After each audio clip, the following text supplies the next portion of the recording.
Chers frères et sœurs en Christ, bonjour et loué soit Jésus-Christ. Je vous souhaite à tous la bienvenue à ce tout premier numéro de notre émission Dies Domini. Alors ce sera un rendez-vous hebdomadaire durant lequel l'évangile du dimanche sera commenté. Ce sera l'occasion d'avoir plus d'explications sur la parole de Dieu. Alors je ne serai pas seule évidemment sur ce plateau. Je serai accompagnée par deux prêtres que je m'en vais vous présenter. Bonjour Père Douty. Vous êtes Père Douty David, vous êtes vicaire sur la paroisse Santa Maria d'Apédoquet. Soyez le bienvenu. Et à ma gauche, le Père Magloire Guetou, bonjour. Bonjour. Vous êtes formateur au séminaire au Kenya, en mission au Kenya. Soyez le bienvenu. Merci. Alors mes pères, on sait tous que les dimanches, après les lectures du jour, le Père célébrant prend un moment pour commenter toutes les lectures et l'évangile aussi.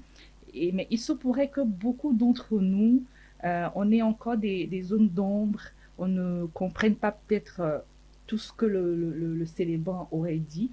Donc, c'est ici l'occasion de donner plus d'explications.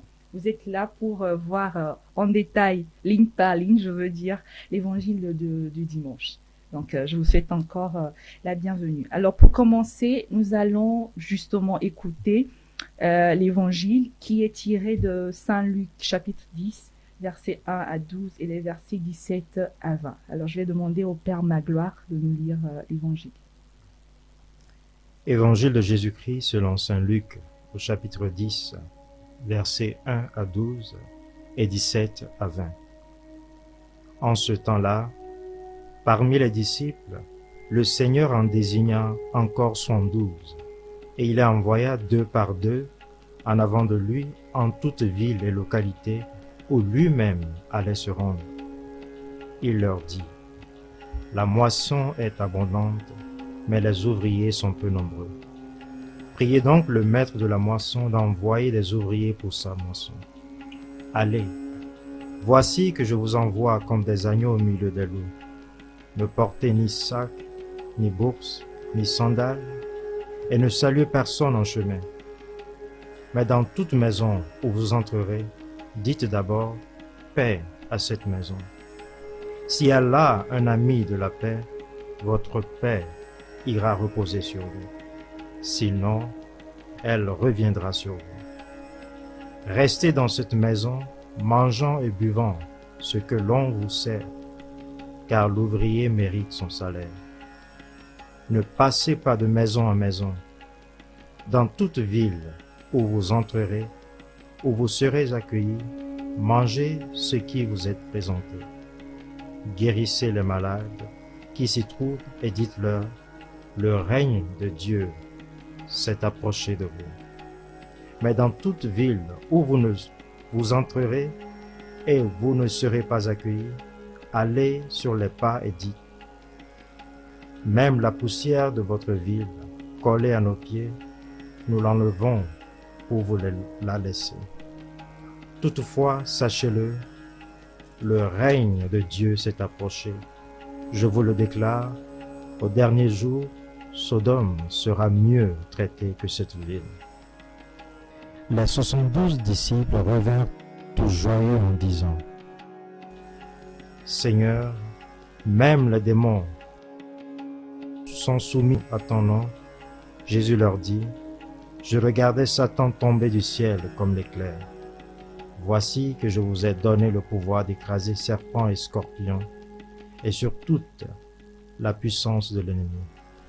Absolument rien ne pourra vous nuire.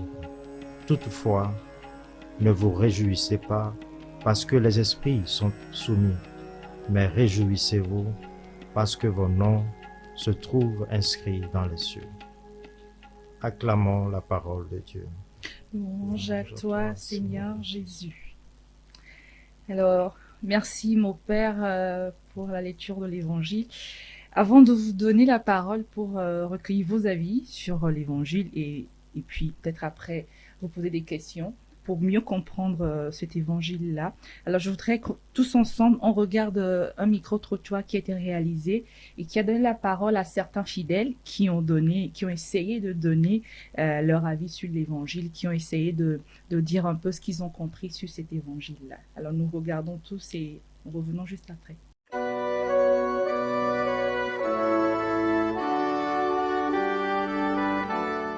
Nous sommes à la paroisse Notre-Dame de la Rédemption de Beklikame. C'est une communauté qui se trouve dans l'archidiocèse de Lomé au Togo. Avec les paroissiens de cette communauté, nous allons passer au peigne fin les messages contenus dans les textes, sinon l'évangile de ce dimanche. Ici, nous sommes avec Pierrette. Elle est légionnaire ici à la paroisse de Klikame. Alors, la première question avec Pierrette. Pierrette, loué soit Jésus-Christ. À jamais. Alors, vous avez sûrement écouté les textes de ce jour, l'évangile surtout, avec les commentaires qui s'en sont suivis. Dites-nous, comment est-ce que vous avez compris l'évangile de ce dimanche? Ok. Et concernant l'évangile de ce dimanche, Jésus a envoyé 72 disciples. Il les a envoyés 2 à 2 pour aller proclamer l'évangile. Il les a dit que s'ils arrivent dans un village et où il y a des personnes qui ne veulent pas les accueillir, ils peuvent retourner en dépoussiérant leurs chaussures. S'ils sont acceptés, qu'ils restent là-bas, ils mangent, ils boivent tout ce qu'on va leur servir. Alors, ma première question pour toi, comment reconnaître un disciple du Christ? À mon avis, je peux dire, en discutant avec la personne, et comment la personne va accepter la manière dont vous parlez de Jésus avec lui, la manière dont la personne exprime l'amour qu'il a envers Jésus-Christ. Alors, chers amis, nous sommes avec Amos. Il est lecteur ici à Klikame et nous allons également avec lui découvrir le contenu, le message, ce qu'il a compris de l'évangile de ce dimanche. Amos, loué soit Jésus-Christ. Jamais ainsi soit-il. Alors, dis-nous, comment est-ce que tu as compris le texte, l'évangile de ce dimanche? Au fait, l'évangile de ce dimanche parle un peu plus de l'envoi en mission du Seigneur Jésus-Christ. Il a déjà fait son travail, il a déjà fait ce qu'il fallait faire. Maintenant, il envoie ses disciples en mission. Il leur dit que la tâche ne sera pas facile, qu'ils vont rencontrer beaucoup de difficultés, mais qu'ils ne doivent pas s'arrêter là.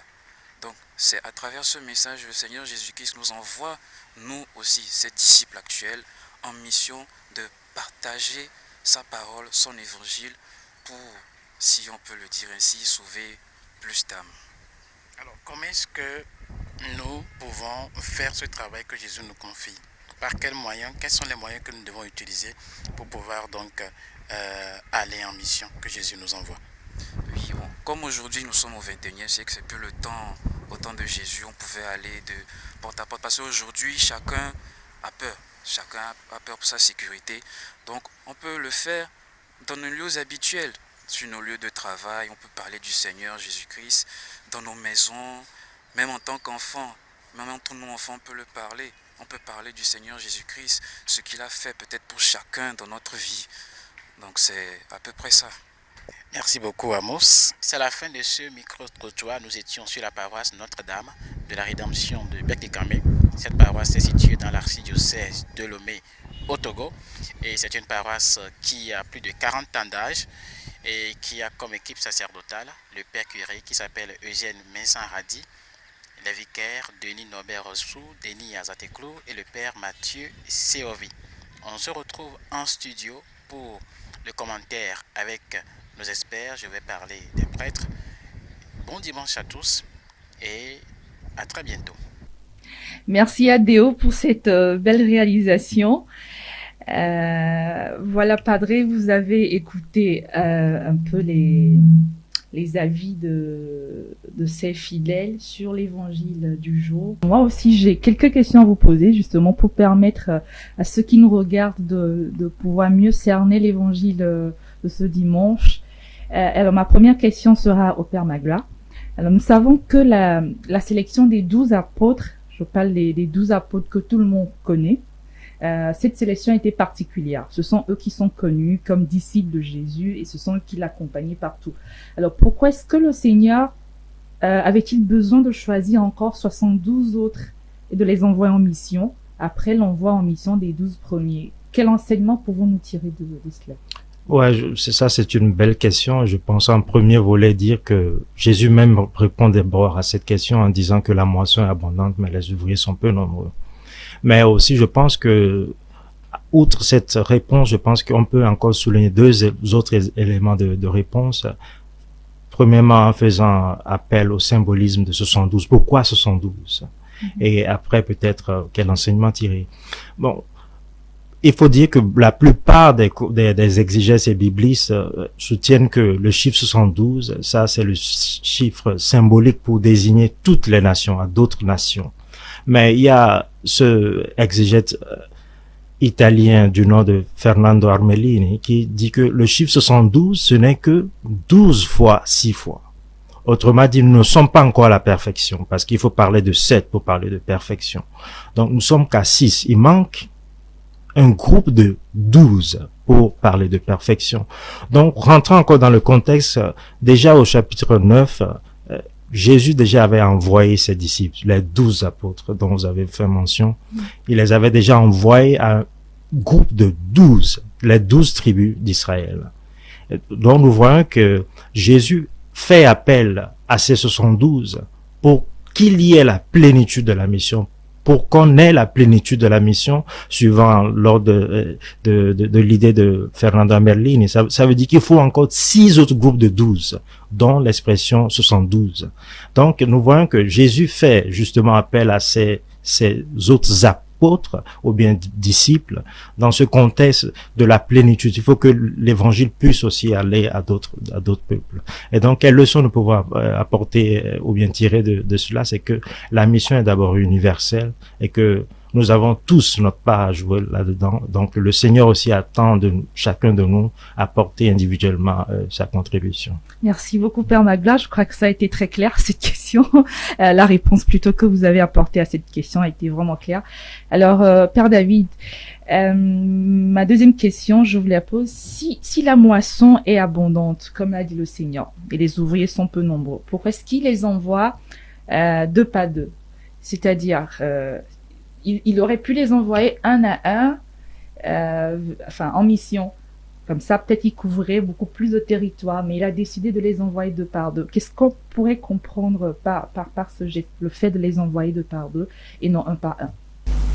Merci pour la question. Que le Seigneur envoie ses disciples deux par deux a tout son sens. D'abord, l'évangile a besoin d'un témoignage personnel. Il faut être d'abord convaincu avant de pouvoir convaincre. Et quand nous voyons un peu déjà à partir de l'Ancien Testament, le Seigneur a toujours secondé les missionnaires afin qu'il y ait en non seulement la prédication, mais également l'appui par la parole. Moïse et Aaron, et nous verrons bien d'autres exemples dans la Bible. Alors s'il les envoie deux par deux, c'est d'abord pour qu'il y ait un vécu d'eux-mêmes et qu'ils annoncent la parole en étant convaincus et en convainquant les gens. En plus, qu'ils fassent d'abord communauté. Jésus n'a pas seulement prêché la parole ni envoyé, mais il a d'abord rassemblé autour de lui, afin que tous ceux qui croient en lui adhèrent à sa parole. Alors qu'ils fassent communauté, et quand les envoient deux par deux, le témoignage soit plus sûr. Voilà, je crois que le Seigneur aurait pu les envoyer un à un, mais un à un ferait peut-être un peu plus dispersion. Mais par deux, la parole aurait pu beaucoup plus atteindre assez de monde, toucher beaucoup plus les cœurs. Et vous verrez que Jésus leur dira de ne pas trop s'attarder sur les choses futiles, mais qu'ils aillent à l'essentiel, au bout et au but. Donc ici, on met le point sur le fait qu'il voulait qu'ils soient en communauté, qu'ils n'aillent pas individuellement. D'accord. Voilà, puisque la communauté est indispensable. La communauté est indispensable pour le vécu et l'annonce de l'évangile. Et d'abord, nous rassemblerons ensuite des gens autour d'eux et principalement, ils pourront bien annoncer l'évangile et ensuite, ils pourront toucher assez de monde et de personnes. D'accord. Merci Père David. Alors, moi particulièrement, il y a un verset qui m'a, je pas dit qui me bouleverse, mais que je comprends pas vraiment. Quand il a dit, voici que je vous envoie comme des agneaux au milieu des loups. Alors, c'est le Seigneur. Et il sait que là où il envoie ses disciples, c'est pas trop ça, mais bon, il les envoie quand même. Il les envoie, il dit au milieu des loups. Alors, qu'est-ce qu'il voulait dire par là? Est-ce que ça devrait pas peut-être effrayer les disciples? Quand vous envoyez quelqu'un faire quelque chose, vous rassurez cette personne-là plutôt. Mais là, il leur dit déjà clairement, je vous envoie au milieu des loups. Qu'est-ce qu'il voulait dire par là? Merci. Jésus est réaliste. Et vous verrez que nous sommes ici au chapitre 10 de Saint Luc. Ils ont déjà traversé des écueils. Et quand vous voyez l'évangile du dimanche passé, il est dit qu'il est en route vers Jérusalem. Il a déjà connu un affront avec le village des Samaritains qui refusaient de l'accueillir. Alors ici, il les envoie, selon son expression, comme des agneaux au milieu des loups. La diversité. Jésus veut parler de la haine dont il peut recevoir auprès des gens, le refus, le rejet, la persécution ou parfois même la mort. Puisque Jésus lui-même en a fait l'expérience. Il en parle donc pour qu'ils sachent à quoi ils doivent avoir à se confronter.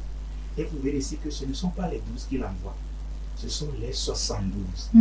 Les nations, on dirait qu'il envoie les personnes qui connaissent même les propres milieux d'où ils viennent.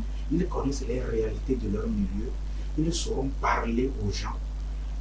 Ceux-ci, qu'en les voyant, ils peuvent s'entendre, ils peuvent être d'accord, ils peuvent également les rejeter. Même Jésus, même on dira, n'est-il pas le fils du charpentier?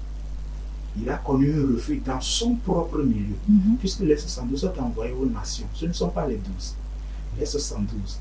Mais les nations les persécuteront, parce qu'ils trouveront que ce sont des gens qui ont toujours été dans l'ordinaire avec eux. Donc, envoyés comme des agneaux au milieu des loups, c'est les prévenir d'être vigilants par rapport à tout ce qu'ils peuvent vivre comme adversité de la part des hommes. Il les prépare déjà. Il les prépare. C'est une préparation un peu plus psychologique pour qu'ils sachent à quoi s'en tenir et surtout les inviter à ne pas répondre à la violence par la violence. D'accord. Ça le mérite d'être clair, hein, mon père. Merci beaucoup.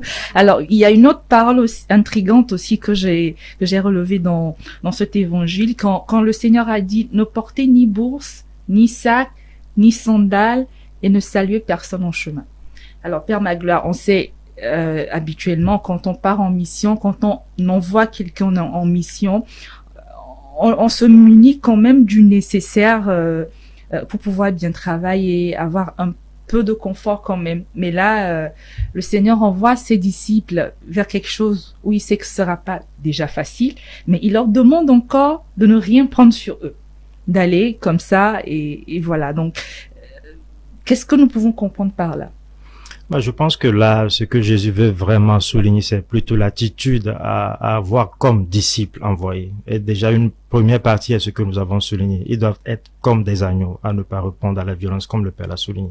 La deuxième partie, maintenant, c'est d'apprendre à vivre selon ce que Dieu donne. Donc, ils doivent apprendre à faire confiance que celui qui les envoie prendra bien soin d'eux. Donc, dire de ne pas prendre de sac c'est déjà une manière de leur dire que ne vous en faites pas.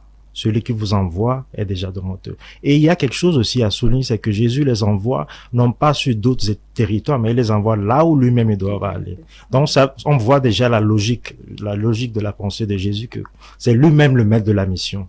Il les envoie à préparer son passage. Donc, c'est Jésus même qui dirige tout et c'est lui qui contrôle tout l'événement. Donc, le disciple doit apprendre à faire confiance au maître de la mission. Mais est-ce qu'aujourd'hui, est-ce que nous arrivons à faire confiance au maître? Parce que, comme l'a dit, je sais pas, un fidèle dans le micro-trottoir, on n'est plus au temps de Jésus, les choses ont beaucoup changé et aujourd'hui, quoi qu'on dise, la peur, le monde est rempli de peur.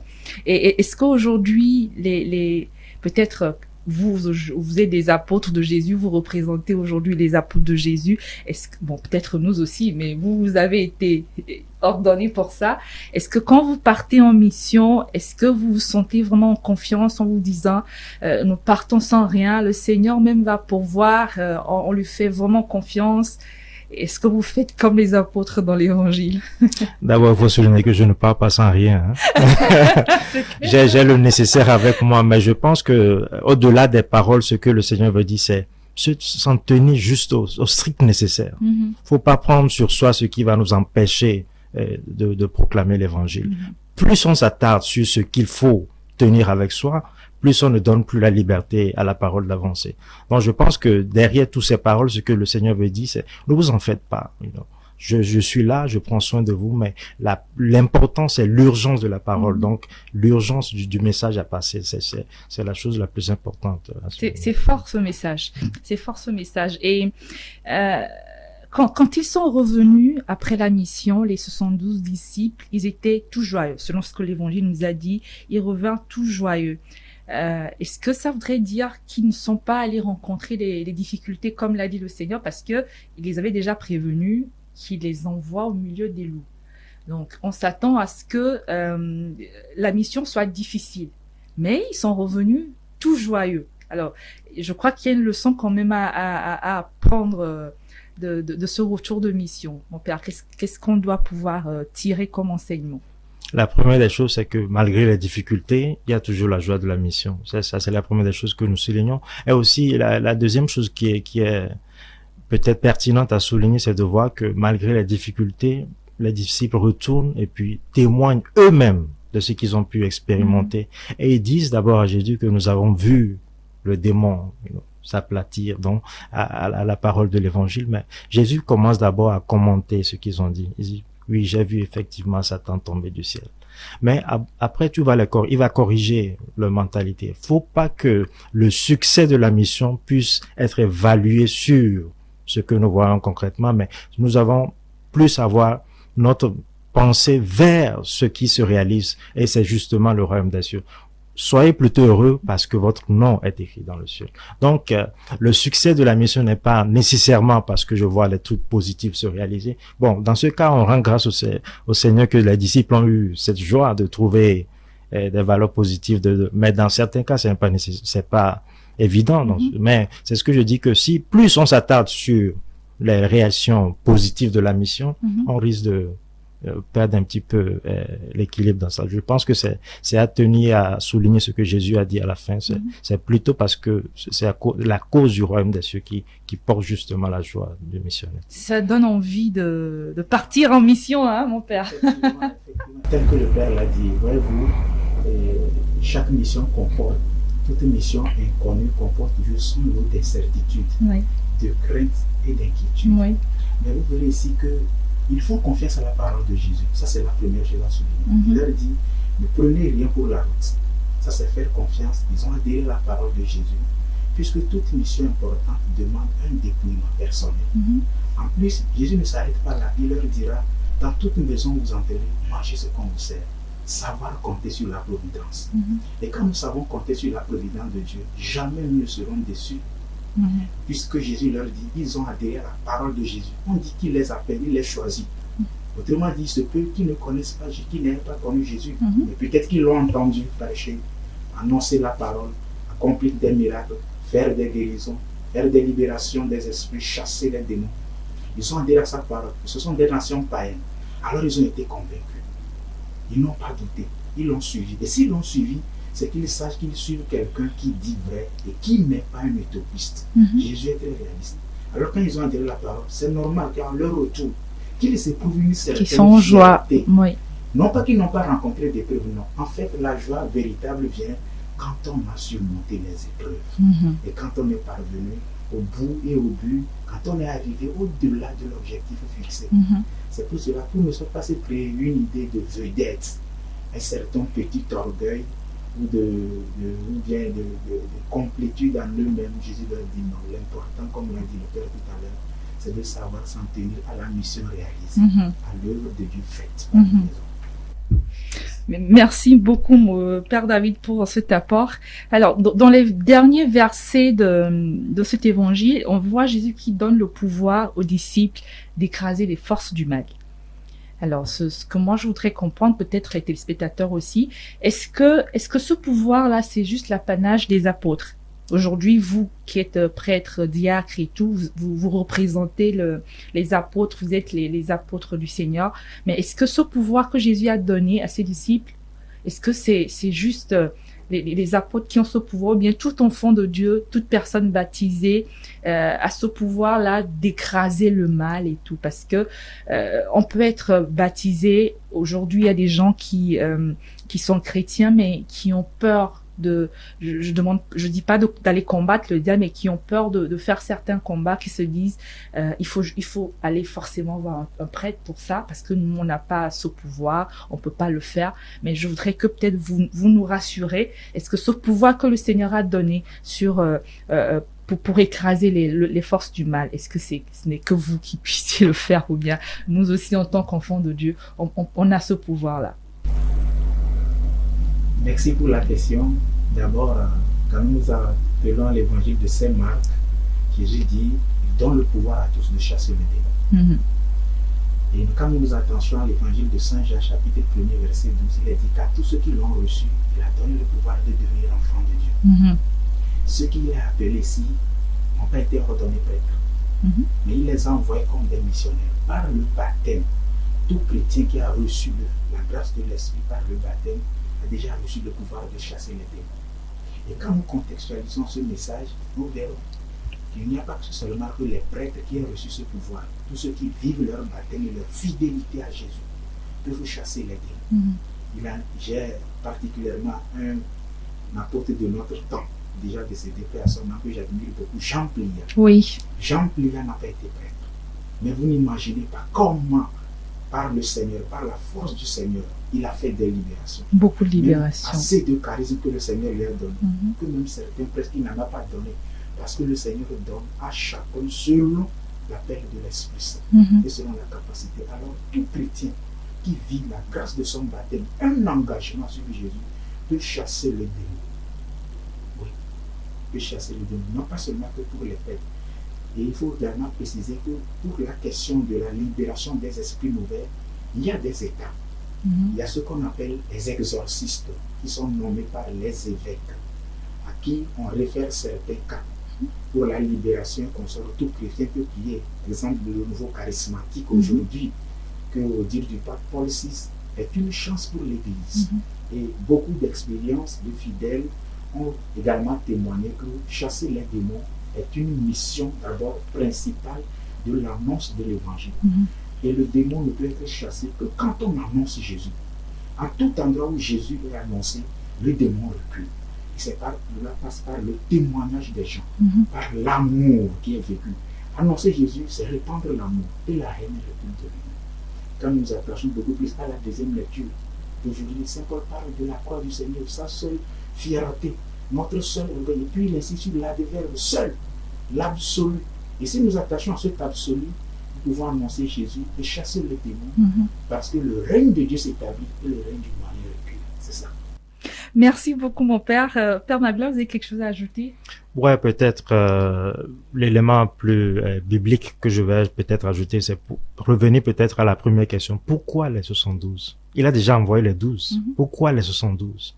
Il veut juste apporter aussi un élément de réponse en disant que après les 72, que nous pouvons dire symbolise les apôtres, les prêtres aujourd'hui, il faut encore un autre groupe. Ça, c'est le grand groupe. C'est pour dire que tous nous sommes invités. Nous sommes tous invités à la mission du Christ. Donc tous. Donc le pouvoir n'est pas limité uniquement aux apôtres, mais à toute personne qui adhère au projet, à ce projet de mission que le Seigneur a. Merci. J'ai une question qui est un peu liée à ce que vous venez de dire. Jésus a dit que les ouvriers ne suffisent pas pour la moisson. C'est en son temps. Aujourd'hui, est-ce qu'on peut toujours dire ça, que la moisson est abondante, mais on n'a pas d'ouvriers? Si on se considère tous, en tant que chrétiens, qu'on est des ouvriers dans la moisson, est-ce qu'on peut encore dire aujourd'hui que la moisson est abondante, mais on n'a pas d'ouvriers, mon père? Ouais, la moisson est abondante, parce que dire qu'elle ne l'est pas, c'est pour dire que la mission est déjà finie. Et c'est ce que je disais au départ, que pour la plénitude, c'est que tout le monde soit sauvé. Du moment où c'est pas encore accompli, c'est que nous avons encore du pain sur la planche. Et donc, ouais, on a encore besoin de vocation. Je pense que, en lien avec cette question, il y a beaucoup qui disent que, il y a crise de vocation. Moi, je n'aime pas trop ce débat. Je pense que c'est un faux problème parce que celui qui appelle, c'est le Christ. Est-ce qu'on peut dire que le Christ n'appelle plus? Il appelle toujours, mais je pense que le grand problème, c'est la crise de la réponse. Est-ce que les gens continuent toujours à entendre cet appel du Christ? C'est là que se trouve le problème, justement. Ils continuent à appeler, mais à cause des vicissitudes du monde, on est trop concentré sur d'autres choses qu'on n'écoute plus nécessairement cet appel. Donc, il y a toujours cet appel de répondre. Il y a toujours cette envie d'avoir beaucoup de missionnaires pour répondre au message. Donc, je peux dire que le problème y est déjà. Il est toujours là, ouais. Et que faire pour avoir autant d'ouvriers pour la moisson? Qu'est-ce qu'il faut faire? C'est vrai, on nous demande de prier pour qu'il y ait beaucoup plus de prêtres, de saints prêtres. On demande de prier pour qu'il y ait beaucoup plus de vocations. Mais au-delà de ça, qu'est-ce qu'on peut faire concrètement pour qu'il y ait plus d'appelés, plus d'ouvriers dans la moisson du Seigneur? Au-delà du fait, comme je viens de le dire, nous tous qui sommes enfants de Dieu, on est déjà des ouvriers. Mais vous qui êtes vraiment les appelés, vous vous consacrez uniquement à cette mission. Et qu'est-ce qu'il faut faire pour qu'il y ait beaucoup plus d'appelés pour cette mission-là? Bon, on va commencer par le conseil de Jésus. Prier le maître de la moisson, il faut nécessairement la prière parce que c'est Dieu qui appelle, il faut qu'il puisse toucher le cœur des gens, qu'il puisse répondre. Mais au-delà de cela, je pense que le grand rôle maintenant revient à ceux qui sont envoyés. Vous posez la question tout à l'heure, pourquoi ils sont envoyés deux par deux? Il y a aussi l'aspect de l'authenticité du message qu'ils portent. Est-ce que la parole qu'ils portent est authentique? Pour qu'une parole soit authentique, comme la loi juive la souligne au Deutéronome chapitre 19-15, il faut nécessairement deux envoyés. Donc, je pense qu'au-delà de ces paroles, ce qui est à souligner, c'est comment est-ce que je témoigne de cet appel que j'ai reçu. Si ma vie est un témoignage qui donne du goût à d'autres personnes pour venir. Mais si moi, prêtre, déjà avec l'exemple de vie que je porte, ça ne donne pas de goût à d'autres personnes de venir se joindre à ce rang, ça veut dire que il y a un problème dans ma façon de répondre. Je pense que cela rejoint justement l'enseignement de Jésus à ses disciples qui se préparaient à partir. Il faut faire 1, 2, 3. Donc, ça revient à cela. Comment est-ce que nous vivons cet appel que nous recevons? D'accord. Être un exemple pour que d'autres personnes puissent vous suivre. Exactement. Si je résume bien. Alors, mon père, la dernière question, comment est-ce que vous pensez qu'on peut vivre cet évangile-là? C'est vrai, vous avez fait le tour de tout ce que le Seigneur a dit, les enseignements qu'on peut tirer de ces paroles, mais comment est-ce que vous pensez qu'en tant que chrétien aujourd'hui, on puisse vivre cet évangile de l'envoi des 112 en mission? D'abord, avant de vivre, il faut être d'abord convaincu de ce que dit Jésus. Il faut d'abord avoir cru en la parole de Jésus qu'il annonce, avoir adhéré à cette parole avant de la vivre. Et aujourd'hui, comment vivre cette parole? Vivre cette parole commence déjà par la conversion de soi-même. Est-ce que nous nous attachons à ce que nous dit Jésus, à ce qu'il a dit aux 72 apôtres? Est-ce que nous sommes vraiment convaincus de ça? Et nous ne pouvons mieux vivre cette parole que si nous répondons au jour le jour à l'appel que Jésus nous lance. C'est un défi quotidien. Tout à l'heure, vous posez la question sur l'invocation. Mais il m'en souvient qu'en 2013, le pape Benoît XVI avait adressé une lettre inédite aux séminaristes en disant que le monde aura toujours besoin de paix. Mais pas que. Le monde aura toujours besoin de témoins. Il faut être d'abord un témoin pour pouvoir mieux vivre cette parole, afin d'impacter les autres.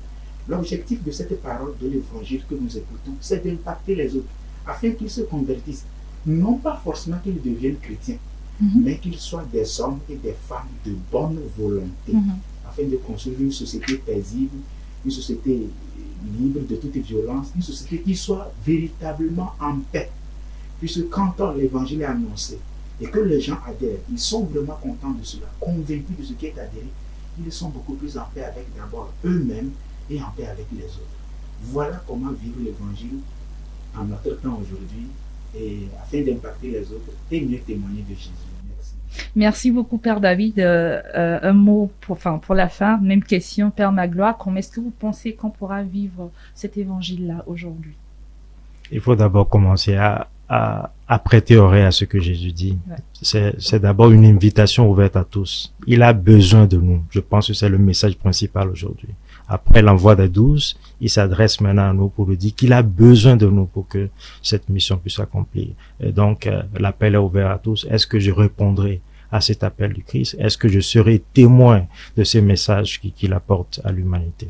Je vous remercie infiniment, mes pères, Père David, Père Magloire. Merci d'être passé sur ce plateau. Et je crois qu'avec toutes ces explications, les téléspectateurs ont mieux cerné l'évangile de ce dimanche et surtout, ils pourront mieux vivre selon les enseignements qui sont tirés de cet évangile. Merci infiniment et j'espère que ce ne sera pas la dernière fois qu'on vous voit ici. Vous allez repasser sur le plateau.